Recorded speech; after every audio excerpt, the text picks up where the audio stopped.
آداب ناظرین، آپ کو سید عامر حنیف کا سلام۔ لڑکیوں کی شادی کی عمر 21 سال مقرر کرنے کے حکومت ہند کے فیصلے پر ملے جلے رد عمل کا اظہار کیا جا رہا ہے۔ حکومت نے لڑکے اور لڑکیوں کے درمیان مساوات کے نام پر یہ فیصلہ کیا ہے کہ دونوں کی شادی کی عمر کی حد 21 برس مقرر کی جائے۔ یہ فیصلہ ایک طرف مذہبی معاملات میں دخل اندازی ہے تو دوسری طرف طبی نقطہ نظر سے بھی درست نہیں ہے۔ صرف مسلمان ہی لڑکیوں کے بالغ ہونے کے بعد شادی نہیں کرتے، بلکہ کئی غیر مسلم طبقات بھی لڑکیوں کی شادی کم عمر میں کرتے ہیں۔ لڑکیوں کی کم عمر میں شادی سے سماج میں بے راہ روی اور گمراہی نہیں ہوتی۔ دیر سے شادی کی وجہ سے سماجی برائیاں پھیل رہی ہیں۔ اس کے علاوہ لڑکیوں کی شادی دیر سے ہونے کے نتیجے میں اولاد کی پیدائش میں بھی رکاوٹیں پیدا ہوتی ہیں۔ اعلیٰ تعلیم کے بہانے لڑکیوں کی شادیاں نہیں کی جاتی، جس کی وجہ سے رشتے تلاش کرنے میں مشکلات پیدا ہوتے ہیں، اور جیسے جیسے لڑکیوں کی عمر بڑھتی جاتی ہے لڑکے والوں کی ڈیمانڈ میں اضافہ ہوتا رہتا ہے، اور ایک وقت ایسا بھی آتا ہے جب لڑکیوں کو ان کی پسند اور مرضی کے خلاف شادی کرنی پڑتی ہے۔ لڑکیاں کم عمر ہوں تو انہیں سسرال میں زیادہ مسائل نہیں ہوتے اور وہ زیادہ تر لین دین سے بھی محفوظ رہتی ہیں۔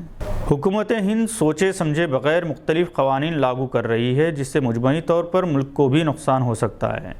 حکومت کے اس فیصلے کی بڑے پیمانے پر مخالفت کا امکان ہے۔ ذاکر نائک کے فالوورز خبردار۔ مہاراشٹرا ATS نے وضع کر دیا ہے کہ اسلامی اسکالر ذاکر نائک کی زیر قیادت IRF سے وابستگی بھی اب جرم ہے۔ اگر کوئی اس سے پابندی کے باوجود رابطہ رکھتا ہے تو اس کے خلاف UAPA کے تحت کارروائی کی جائے گی۔ ATS کی جانب سے مشورہ دیا گیا ہے کہ اگر کوئی جانے انجانے میں IRF سے وابستگی رکھتا ہے یا اس کی غیر قانونی سرگرمیوں میں ملوث تھا تو وہ فوراً اس سے علیحدگی اختیار کر لے۔ مہاراشٹرا ATS چیف ونیت اگروال نے کہا ہے کہ اگر کسی شخص کے IRF کی سرگرمیوں میں ملوث ہونے کی اطلاع ایجنسیوں کو ملتی ہے تو وہ اس پر کارروائی کریں گی۔ دہلی میں فضائی آلودگی کو کم کرنے کے لیے ریاستی حکومت نے گاڑیوں کے حوالے سے ایک اہم اعلان کیا ہے۔ نیشنل گرین ٹریبیونل NGT کی ہدایت کے مطابق 1 جنوری 2022 تک 10 سال مکمل کرنے والی ڈیزل کی گاڑیوں کے رجسٹریشن کینسل کر دیے جائیں گے۔ محکمہ ٹرانسپورٹ نے اس سلسلے میں ایک بیان جاری کیا ہے جس میں کہا گیا کہ وہ گاڑیوں کو NOC جاری کرے گا تاکہ انہیں دوسرے علاقوں میں دوبارہ رجسٹر کیا جا سکے۔ یہی قوانین 15 سال سے زیادہ عمر کی پیٹرول کی گاڑیوں پر لاگو ہوتے ہیں۔ تاہم محکمہ ٹرانسپورٹ نے کہا کہ وہ ڈیزل کی گاڑیوں کے لیے کوئی NOC جاری نہیں کرے گا جو 15 سال یا اس سے زیادہ پرانی ہو چکی ہیں۔ اردو لیکس اور محکمہ ٹرانسپورٹ کے مطابق اگر مقامی لوگ اپنی ڈیزل اور پیٹرول کی گاڑیوں کو استعمال کرنا چاہتے ہیں جو مقامی طور پر 10 سال اور 15 سال پرانی ہیں تو وہ انہیں الیکٹرک گاڑیوں میں تبدیل کر سکتے ہیں۔ مسلمہ ایجنسیوں کے ذریعے پینل شدہ الیکٹرک کٹس کی تنصیب کی ضرورت ہوگی۔ ایسا نہ کرنے کی صورت میں محکمہ ٹرانسپورٹ اور ٹریفک پولیس کی جانب سے ایسی گاڑیوں کو ضبط کیا جائے گا۔ اذان انٹرنیشنل انسٹی ٹیوٹ آف اسلامک اسٹڈیز کے زیر اہتمام 6 سالہ تکمیل حفظ قرآن 18 دسمبر کی شام 5 بجے اذان انٹرنیشنل اسکول ٹولی چوکی میں منعقد ہوگا۔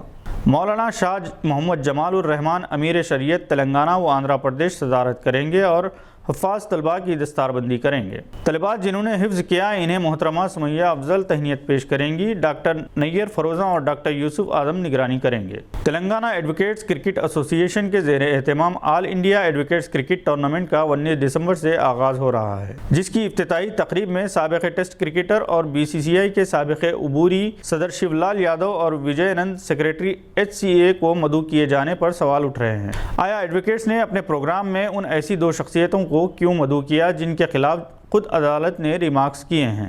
مسٹر شیو لال یادو پر کرپشن کے الزامات ہیں اور مسٹر وجے آنند کو خود عدالت نے قاطع قرار دیا تھا۔ میڈیا کے گوشوں سے یہ سوال اٹھ رہے ہیں۔ اس ٹورنامنٹ میں کئی اہم شخصیات کو بھی مدعو کیا گیا ہے، جن میں سے ایک محمد اظہر الدین صدر HCA بھی شامل ہیں۔ محمد رضوان نے 2021 میں T20 میچز میں 2000 رن مکمل کر کے ایک نیا ریکارڈ قائم کیا۔ انہوں نے 1 سال کے دوران 46 T20 میچز کھیلے ہیں۔ دوسری طرف رضوان اور بابر اعظم نے T20 میں 100 رن کی سب سے زیادہ 6 مرتبہ پارٹنرشپ کا بھی ریکارڈ قائم کیا۔ ویسٹ انڈیز کے خلاف تیسرے T20 میچ میں دونوں نے پہلی وکٹ کی پارٹنرشپ میں 158 رن بنائے جو ایک نیا ورلڈ ریکارڈ ہے۔ رضوان جو اپنے 87 رن کی بدولت مین آف دی میچ اور سیریز کے دوران شاندار 203 کی بدولت مین آف دی سیریز قرار دیے گئے ہیں۔ محمد رضوان ICC T20 رینکنگ میں چوتھے نمبر پر ہیں اور بابر اعظم جو پہلے نمبر پر تھے بعض میچز میں ناکام ہونے کی وجہ سے تیسرے نمبر پر آ گئے ہیں۔ محمد رضوان نے 2021 میں 1 سنچری اور 18 ہاف سنچریاں بنائیں۔ انہوں نے 42 چھکے اور 119 چوکے لگائے۔ رضوان پہلے کھلاڑی ہیں جنہوں نے ایک سال میں 100 سے زائد چوکے لگائے۔ آج کے بلیٹن میں بس اتنا ہی۔ امید ہے کہ آپ نے ہمارے چینل کو سبسکرائب کر لیا ہوگا۔ بیل آئیکن دبانا نہ بھولیں۔